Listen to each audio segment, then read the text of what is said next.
Shalom. Ya, puji Tuhan. Bapak Ibu saudara yang dikasihi Tuhan, tentu saya bersyukur kepada Tuhan bisa bersama dengan saudara. Dan saya diberikan tema hari ini, Tuhan itu setia. Yo, yang percaya katakan amin. Yuk kita katakan sama-sama, Tuhan itu setia. Ya, ngomong ke kiri kanannya, di jabat tangan, Tuhan itu setia lu, gitu ya. Tuhan itu setia lu. Yang kurang setia kadang-kadang siapa Bapak Ibu? Ya. Bapak Ibu saudara yang dikasihi Tuhan, mari kita buka Alkitab kita. Saya memilih untuk melihat Mazmur 23. Sekalipun saudara ada banyak orang, ini Tuhan gembalaku, dan memang benar isinya Tuhan gembalaku.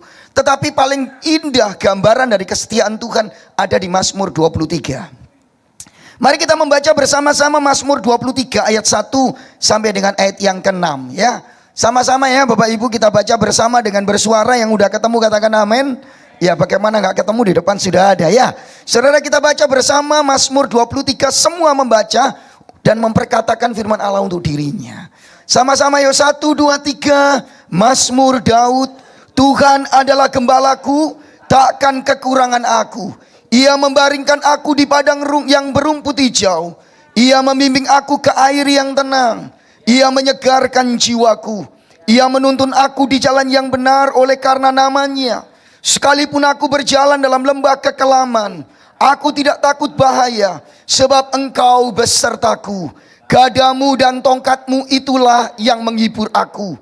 Engkau menyediakan hidangan bagiku di hadapan lawanku. Engkau mengurapi kepalaku dengan minyak, pialaku penuh melimpah. Kebajikan dan kemurahan belaka akan mengikuti aku seumur hidupku. Dan aku akan diam dalam rumah Tuhan sepanjang masa. Yang setuju katakan. Nah Bapak Ibu saudara yang dikasihi Tuhan, Mazmur 23 ini, next bisa layarnya. Ya, saudara, Mazmur 23 yang kita baca ini menggambarkan dengan indah kesetiaan Tuhan. Yang percaya katakan amin. Saudara, demikianlah kesetiaan. Tapi saya menulis di sana, sebetulnya ini bukan gambaran, walaupun ini bentuknya puisi dan memang menggambarkan kesetiaan Tuhan. Tetapi kesetiaan Tuhan itu sendiri bukanlah sebuah gambaran Bapak Ibu. Allah itu setia dan tidak berubah. Allah itu setia dan terus menyertai saya dan saudara yang percaya katakan amin. Nah saudara, apa sih setia itu sebetulnya? Kata setia itu banyak sih Bapak Ibu maknanya. Setia misalnya teguh berpegang, itu juga setia. Coba lihat KBBI, Kamus Besar Bahasa Indonesia. Setia itu bisa berarti tetap berpegang pada sebuah keyakinan. Tetapi setia itu juga bisa berarti tidak pernah meninggalkan. Apakah Bapak Ibu percaya bahwa Tuhan kita itu setia? Dan Dia tidak pernah meninggalkan kita, amin. Ya saudara, seharusnya kita mengamenkan. Kalau Bapak Ibu bisa duduk di tempat ini, saya percaya itu karena kesetiaan Tuhan sih. Yang setuju sama saya katakan amin. Iya. Nah Bapak Ibu saudara yang dikasihi Tuhan, kita akan segera masuk saja. Bagaimana pemazmur ini menggambarkan kesetiaan Tuhan? Yang pertama, next. Kita baca sama-sama yuk, 1, 2, 3.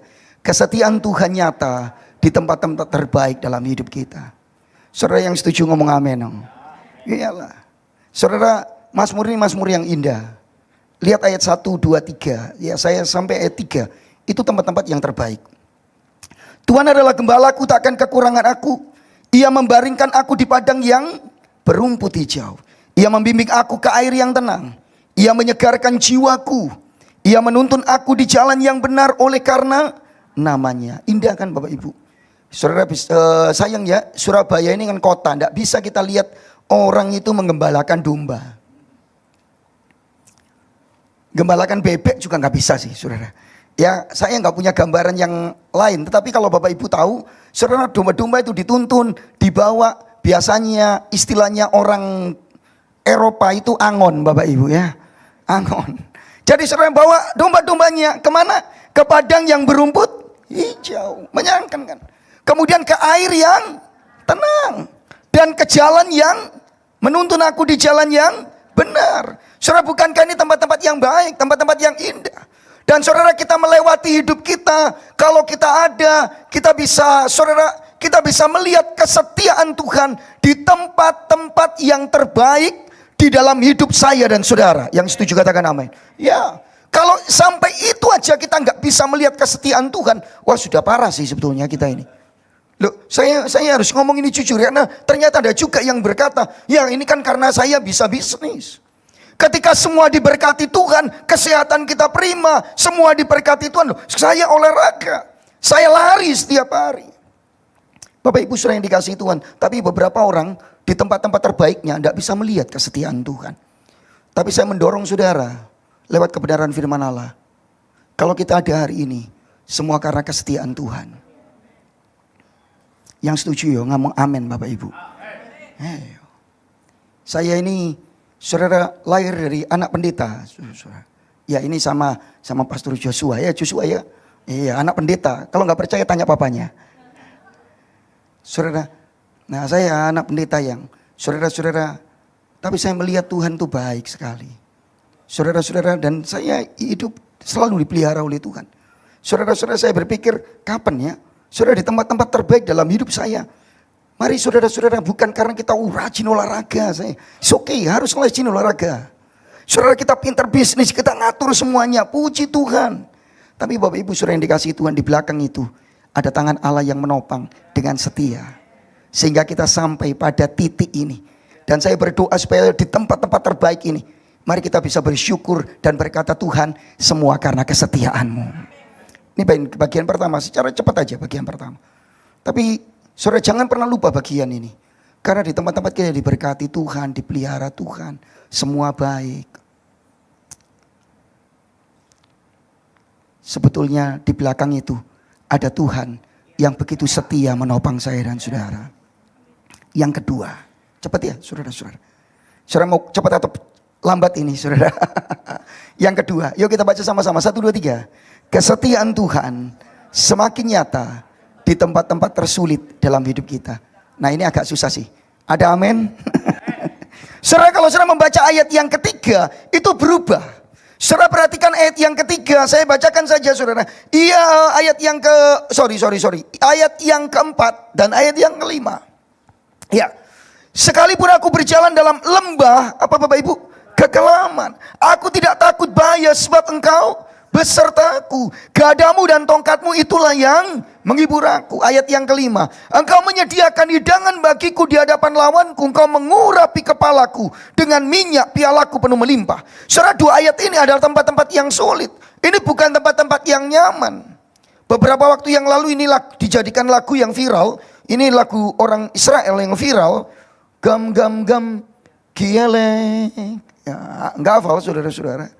Gam gam gam kielek, BGG salmawet, lo irara, kiata imadia. Ada yang mau belajar? Hubungi nomor di bawah ini saudara-saudara. Ya saudara-saudara. Ya kebetulan saya mengajar bahasa Ibrani Bapak Ibu. Bapak Ibu saudara yang dikasihi Tuhan, kembali kepada firman Allah sederhana.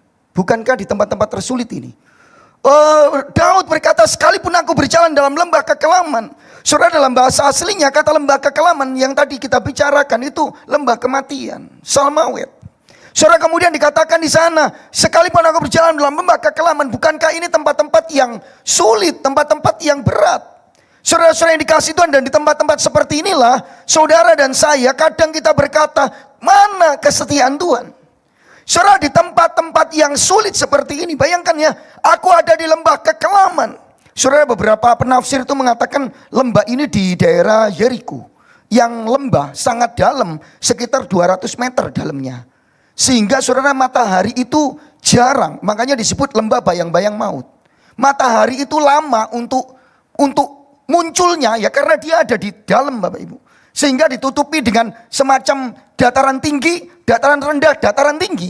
Sehingga munculnya lambat, terbenamnya cepat. Sehingga saudara waktu terang itu sedikit, makanya disebut lembah kekelaman. Dan itu tempat yang tidak aman. Apakah betul begitu? Saya juga tidak tahu, karena kita akan kesulitan untuk meneliti seperti itu. Tetapi di Indonesia, di Jawa Timur itu ada Bapak Ibu, satu daerah yang siangnya itu pendek sekali. Ya, kalau pengen tahu hubungi juga nomor di bawah ini. Itu ada di daerah Madiun ternyata. Dekat-dekat saja. sebuah desa yang mataharinya itu nanti terbitnya terlalu siang. Ya karena ketutupan gunung Bapak Ibu, dia ada di lembah. Nah Bapak Ibu, sehingga apa yang menjadi tempat itu membuat orang saudara dirampok dan sebagainya. Tetapi saya hanya ingin memberitahu saudara, itu tempat yang sulit bukan? Lembah kekelaman. Yang kedua, di ayat 5, engkau menyediakan hidangan bagiku di hadapan lawanku, musuhku. Bapak Ibu, saya ajak menafsirkan bersama-sama. Kiranya ini di mana nih? Kalau kita ayatnya ngomong gini, engkau menyediakan hidangan bagiku di hadapan lawanku. Berarti itu Daud sedang apa Bapak Ibu? Perang. Terima kasih. Kalau di hadapan kawanku, itu namanya reunian. Halo, lo betul tuh? Kalau bukan arisan. Loh. Halo, engkau menyediakan hidangan di hadapan para kawanku. No, lawanku. Saudara-saudara, bukankah di lembah kelam, di medan perang, saudara, lembah kekelaman dan medan perang bukan menunjukkan, next, ya, lembah kelam dan medan perang bukan menunjukkan ketidaksetiaan Tuhan. Saudara-saudara, Daud mengatakan dengan baik, dengan jelas bahwa gembalanya bukan gembala yang kemudian kalau lewat lembah lalu ditinggal domba-dombanya, atau ada peperangan lalu dibiarkan oleh gembalanya. Tidak. Lembah kekelaman itu, medan perang itu bukan berarti menunjukkan ketidaksetiaan Tuhan, tetapi justru menegaskan kesetiaan Tuhan kepada saya dan saudara. Yang percaya katakan amin. Kalau boleh saya kalimatkan, bahkan di tempat yang paling sulit dia dalam hidupmu, Tuhan itu hadir dan setia terus menyertai saya dan saudara. Nah Bapak Ibu saudara yang dikasihi Tuhan, Tuhan gak pernah meninggalkan domba-dombanya. Justru di tempat-tempat yang paling sulit, Tuhan yang paling dekat dengan saudara. Yang percaya katakan amin. Mari kita baca coba kembali ya, Mazmur ini indahnya ya Bapak Ibu. Kita baca ayat 2 saja. Ayat 2, 3 dan ayat 4. Baca sama-sama dengan saya ya. Ayat 2, 3 dan 4. Sama-sama. 1, 2, 3. Ia membaringkan aku di padang yang berumput hijau. Terus, ia membimbing aku. Ia menuntun aku di jalan yang benar. Oleh karena, nah perhatikan 3 ayat ini. Jangan dibuka dulu. Lihat ayat yang ke-2 dan 3 ini. Saya ingin saudara menangkap. Lihat ayat 1, 2, 3 ini. Ketika Daud memulainya, Tuhan membimbing aku ke air yang, lihat itu bentuk kata ganti orangnya. Ia membimbing aku ke mana Bapak Ibu? Ia membaringkan aku di padang yang berumput hijau. Ia, orang ketiga ya. Ia membimbing aku ke air. Ia menyegarkan. Ia menuntun aku di tempat-tempat yang baik. Ia itu loh saudara. Orang ketiga, tapi begitu di ayat 4, sama-sama kita baca ayat 4. 1, 2, 3. Sekalipun aku berjalan dalam lembah kekelaman, aku tidak takut bahaya. Sebab, lu aneh kan? Lu kalau saya nulis, saya akan menggunakan kata yang sama. Ia besertaku. Tapi Daud enggak. Engkau besertaku. Apa maksudnya? Di tempat-tempat yang ia menyediakan. Iya. Tapi begitu tempat yang menakutkan, begitu lembah yang kelam, bukan lagi ia di sana, tapi engkau di sampingku sini loh. Engkau. Bukankah di tempat-tempat yang paling sulit, paling dekat Tuhan dengan saudara dan saya? Tapi sayangnya kita mempertanyakan kesetiaan Tuhan. Sayangnya kita bertanya, mana Tuhan? Di manakah Tuhan? Saudara-saudara yang dikasihi Tuhan, di manakah Tuhan gitu? Saya sudah bersaksi kepada saudara, dan mungkin ini kesaksian saya berulang-ulang. Saya jadi pendeta dan kemudian saudara-saudara saya merasa, ya saudara saya pendeta di usia 21 tahun. Jadi umur 21 itu loh saudara-saudara. Di sini ada yang umur 21. Angkat tangan. Puji Tuhan. Nah itu di belakang. Siapa namanya? Yang keras. Mario. Saudara ingat wajahnya Mario? Mario boleh maju ke depan. Ya kita beri tepuk tangan dulu sebentar saudara-saudara. Ini untuk bagian multimedia ini saudara-saudara. Yang foto-foto ya. Nanti fotonya dikirim ke saya ya. Foto saya jarang-jarang saya ngumpulin foto ini. Mario boleh berdiri sini. Mari kita sambut dengan sukacita Pendeta Mario saudara-saudara. Loh saudara-saudara. Mario ya. Tapi penampilannya Mario ini lebih mirip pendeta loh saudara-saudara. Nah, saudara bayangkan saudara saya seumuran Mario begini jadi gembala gitu. Dan saya sendirian. Mario siap? Oh ya, terima kasih. Silakan duduk aja. Nanti diganti saya saudara. Nah, gitu. Ya sekali lagi applause-nya untuk Mario ya. Tuhan berkati. Thank you ya Mario. Saudara di umur 21 gitu saya jadi gembala. Sehingga saudara-saudara ada jemaat, gak heran sih waktu itu gak percaya sama saya. Saya udah cerita sama saudara. Yang ngintip-intipan itu baru satu loh Bapak Ibu. Jadi ada yang sakit, saya datang kunjungi kan. Sakit panas 4 hari, gak sembuh-sembuh. Saya pendeta, saya datang. Mari kita berdoa. Itu dulu guru sekolah minggu saya. Setelah jadi guru sekolah minggu, jadi pembina kaum muda saya. Bapak Ibu tahu. Dan saudara-saudara, ngeri sekali. Setiap kali kebaktian, waduh susah. Saudara kadang-kadang pas saya lagi khotbah gini, ini sorry seperti ini. Saudara gereja seperti ini, pintu gerbangnya begitu, enggak ada tutupnya di depan saudara-saudara. Langsung tiba-tiba, enggak ada, waktu itu enggak ada AC-nya lagi. Kipas angin, kaca nako, gereja lama. Dulu saudara waktu saya jadi gembala. Lalu ada jemaat yang enggak suka, yang enggak terima, ini terlalu muda dan sebagainya. Saudara kemudian dia manggil bakso. Lalu saya sementara khotbah, dia teriak dari situ, bakso gitu saudara. Semua kan oleh. Saudara itu enggak seberapa. Setelah itu saudara-saudara, baksonya bukan cuma di depan sana, dibawa masuk ke dalam halaman gereja. Persis di depan pintu gini. Sampai di depan pintu rombongnya. Lalu dia makan bakso, saya enggak masalah sih. Sayangnya dia makan sambil nawari saya yang khotbah. Saudara yang dikasih Tuhan persis di depan begini. Mau, enak. Saudara. Saya ngomong jadi salah, jadi pendeta. Saudara. Saya stres. Saya mulai bertanya, benarkah sih? Yang numpangi tangan saya jadi pendeta waktu itu ada 14 pendeta loh saudara-saudara. Saudara bisa bayangkan tangannya di mana saja itu saudara-saudara. Satu di kepala, 2 di pundak, di punggung. Saudara saya sudah gak kerasa apa. Saya berserah nangis sama Tuhan gitu kan. Waktu zaman jadi pendeta dulu. Dan saudara Tuhan izinkan gak ada satupun yang mentoring saya. Saya sendirian. Papa mama saya jadi pendeta di NTT sana. Saudara saya itu enggak sekali 2 kali terus.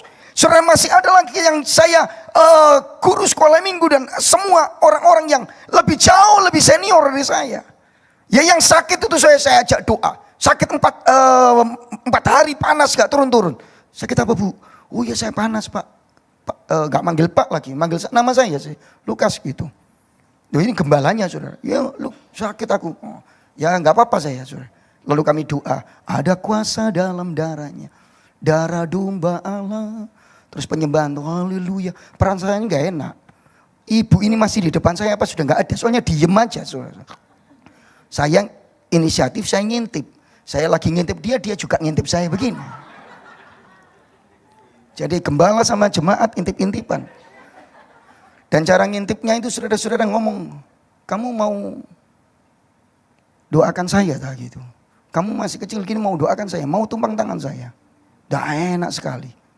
Saudara-saudara yang dikasihi Tuhan, tetapi saya tahu, saudara setelah semuanya berakhir, semua Tuhan anugerahkan. Saudara jangan berpikir jemaat saya keluar ya, tidak. Tetap di gereja. Dan Tuhan yang mengatur semua. Kalau ketemu manggilnya sekarang Pak Gembala. Saya tahu semua karena kesetiaan Tuhan. Saudara bukan hanya itu. Istri saya sakit berulang-ulang. Yang terakhir itu saudara-saudara yang saya, mungkin istri saya juga pernah saksi, saya akan saksikan. Dan saya yakin kesaksiannya sama. Istri saya sakit selalu di bagian kiri. Maaf, ada 17, maaf ya, benjolan di payudara istri saya. Yang satu itu sebesar telur ayam kampung. Dokter vonis, dokter periksa, memang belum USG, belum foto yang jelas begitu. Tapi dokternya sangat terkenal. Dokter langsung ngomong, ini tumor. Saya itu gemeteran saudara. Di tengah-tengah seperti itu kami bingung. Istri saya tambah, saya justru gemeteran saudara. Itu pertama kali saya dengar kata tumor. Tapi itu belum selesai. Istri saya ada benjolan di sebelah kiri, ya di leher kiri, getah bening. Kita ke onkologi dan onkologi ngomong harus operasi ini. Halo Bapak Ibu. Dan puji Tuhannya, dua-duanya dokter yang sama, dokter onkologi saya. Dan satu lagi ke dokter yang lain, kita second opinion. Semua dokter mengatakan tidak perlu operasi. Dan saya tahu itu kesetiaan Tuhan. Yang percaya katakan amin. Saya nggak usah saksi banyak-banyak ya saudara. Tapi yang penting begini loh. Di tempat yang paling sulit dalam hidup saudara, justru kesetiaan Tuhan itu semakin nyata. Saudara-saudara yang dikasihi Tuhan, kesetiaan Tuhan semakin nyata. Bisa bayangkan saudara, bukankah di tempat-tempat yang sulit kita kan selalu itu pepatah-pepatah atau omongan orang.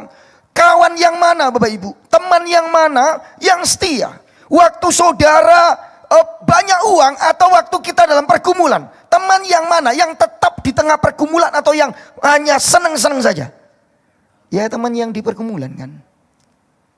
Bukankah hidup kita ini nggak pernah, saudara perhatikan ya, kisah atau Mazmur 23 ini, saudara kita nggak bisa ngomong gini, hidup saya pasti di padang yang berumput hijau, hidup saya pasti di air yang tenang dan jalan yang benar. Tuhan pasti menuntun di jalan yang benar. Saya amenkan, Tuhan menuntun di jalan yang benar. Yang percaya katakan amin. Tapi ayat 4-nya, di jalan yang benar itu dijelaskan, sekalipun aku berjalan dalam lembah. Kalau gitu jalan yang benar termasuk lembah kekelaman. Kadang-kadang Tuhan izinkan kita di tempat-tempat yang sulit. Tetapi yang penting bukan tempat yang sulit atau enggak sulitnya. Tetapi yang penting Tuhan yang setia, yang menyertai saya dan saudara. Dan saudara, saya ingin enggak ngomong soal kesaksian saya, tapi saya ingin satu bukti lagi. Next. Iya, saya ingin satu bukti kebesaran kesetiaan Tuhan. Bukan pada saya ditolong oleh Tuhan, bukan pada kesembuhan yang istri saya alami. Tetapi bukti terbesar di kesetiaan Tuhan di tempat yang paling sulit dalam hidup saya dan saudara, itu adalah kayu salib. Yang setuju katakan amin. Yang di belakang saya nih. Bukankah di atas kayu salib Yesus Kristus tidak meninggalkan saya dan saudara di lembah bayang-bayang maut? Bukankah saya dan saudara dulunya sebelum kenal Tuhan Yesus, kita ini orang-orang berdosa? Yang setuju katakan setuju. Orang berdosa yang gak mungkin diselamatkan. Orang berdosa yang gak bisa mengejar keselamatan. Kita gak bisa meraih keselamatan dengan kekuatan kita sendiri. Kita gak bisa meraih keselamatan dengan kebaikan kita sendiri. Tetapi Allah di dalam Yesus setia terus. Dia setia, dia menunggu kita, dia mencari kita seperti gembala itu. Kemudian dia menyatakan, akulah gembala yang baik. Gembala yang baik memberikan nyawanya bagi domba-dombanya. Dan salib inilah kesetiaan Tuhan. Dia sampai ngomong, selesai, saudara dan saya diselamatkan oleh Tuhan. Tidak ada bukti yang lebih besar dari kesetiaan Tuhan seperti itu. Saudara-saudara yang dikasihi Tuhan, di tempat-tempat yang sulit, sebetulnya semakin nyata kesetiaan Tuhan atas saya dan saudara. Yang setuju katakan amin. Yang terakhir, yang ketiga, next. Bapak Ibu saudara yang dikasihi Tuhan, yuk kita baca sama-sama nih. 1, 2, 3. Kesetiaan Tuhan, kesetiaan sampai akhir. Sama-sama dong. Sekali lagi kita ngomong sama diri kita. Kesetiaan Tuhan, kesetiaan sampai akhir. Yang setuju katakan amin. Saudara menarik ayatnya ngomong gini. Ayat 6. Yuk kita baca sama-sama. 1, 2, 3. Kebajikan dan kemurahan belaka mengikuti aku seumur hidupku. Sebentar. Saudara percaya enggak sih?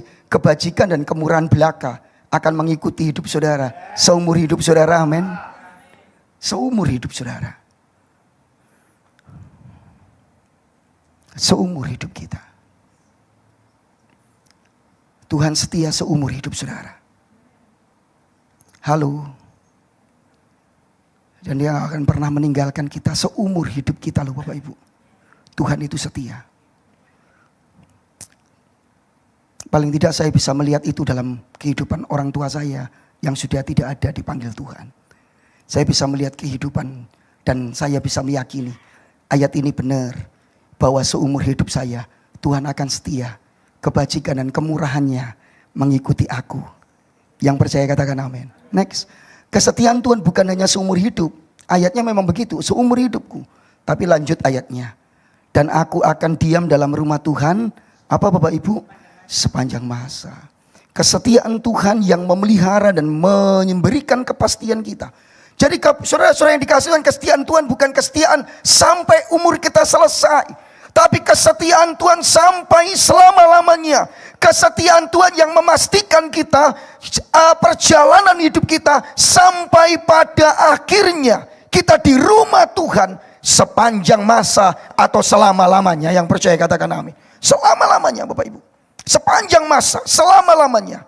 Nah, kesetiaan Tuhan ini yang memelihara, yang memberikan kepastian akan sampai di rumahnya. Yang ngerti katakan amin.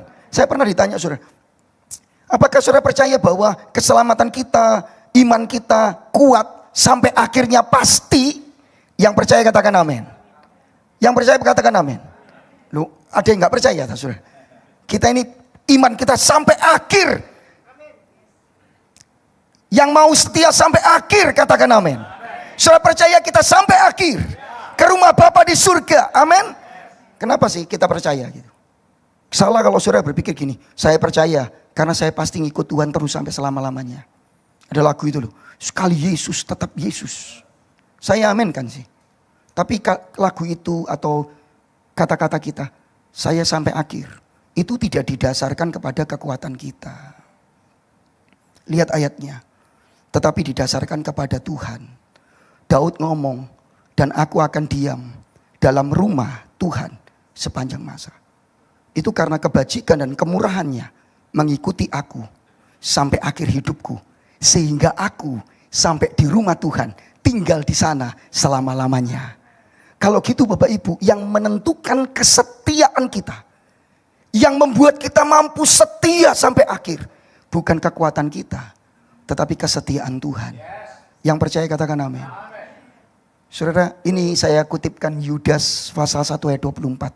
Kita baca sama-sama ya, pelan-pelan saja, tapi masukkan dalam hati kita. 1, 2, 3, bagi Dia yang berkuasa menjaga supaya kamu jangan tersandung. Jangan kamu tersandung. Dan yang membawa kamu dengan tak bernoda dan penuh kegembiraan di hadapan kemuliaannya. Yang percaya katakan amin. Yang percaya katakan amin. Saudara coba tangkap maksud saya.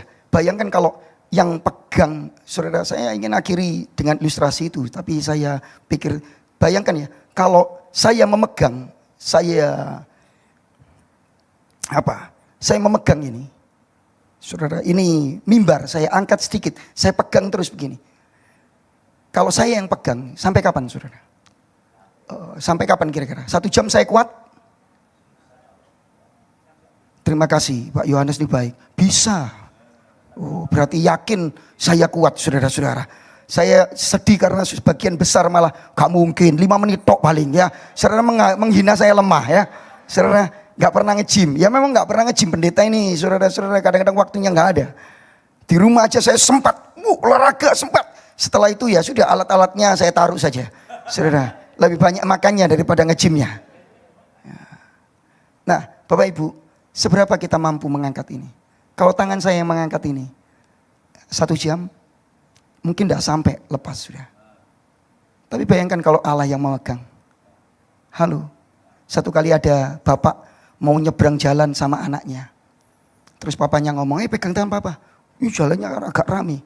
Papanya kan gede, anaknya masih kecil. Anaknya ngomong, enggak mau pak. Loh, pegang tangan papa, enggak mau pak. Terus anaknya ngomong, kenapa kamu enggak mau pegang tangan papa? Papa yang pegang tangannya. Terus anaknya ngomong, kalau tangannya pegang tangannya papa yang gede, mudah lepas. Tapi kalau tangannya papa yang gede, megang tangannya pasti sampai di seberang dengan selamat. Bukankah itu kesetiaan Tuhan? Kalau gitu, Bapak Ibu Saudara yang dikasihi Tuhan, mari kita merayakan kesetiaannya. Yang percaya katakan amin. Next, paling tidak yang pertama, mari malam ini kita bersyukur kepada Tuhan. Karena Tuhan tidak berubah. Dia setia untuk selama-lamanya. Yang kedua, saudara bersyukur. Jangan ada yang ngomong, aduh saya dalam kondisi yang sulit. Saya mau kasih tahu yang ngomong, saya sulit, saya ada masalah Pak Lukas. Saya di tempat yang sulit. Justru di tempat yang sulit, Tuhan akan menunjukkan kesetiaannya kepada saudara. Makin nyata. Karena di tengah kesulitan, kita masih bisa berdiri dan beribadah hari ini. Siapa sih yang memampukan kita kalau bukan Tuhan? Yang kedua, jangan takut. Yang ngomong kiri kanannya, jangan takut. Halo, jangan takut. kok tambah susah ya hari ini ya gitu. Jangan takut. Saudara, kenapa? Karena saudara memiliki Tuhan kita Yesus Kristus. Tuhan yang setia, yang tidak berubah selama-lamanya. Amin. Dan yang terakhir ini Bapak Ibu, dengan bersandar pada kesetiaan Tuhan, mari kita apa? Belajar untuk setia. Iya. Saudara, kita setia itu bukan nyogok Tuhan supaya Tuhan setia. Saudara, keliru. Itu konsep yang keliru. Saya ulangi ya saudara. Setialah supaya Tuhan setia sama engkau, keliru. Yang betul itu setialah karena Tuhan setia. Dan dia tidak dapat menyangkali dirinya. Karena Yesus Kristus Tuhan adalah sang setia itu. Dia gak pernah meninggalkan kita. Kalau kita gak setia, Tuhan tetap. Bukan berarti kemudian saudara jangan, oh ya gitu aku gak usah setia, wong dia setia. Loh, itu namanya kurang ajar saudara-saudara. Justru mari kita semakin setia sama Tuhan.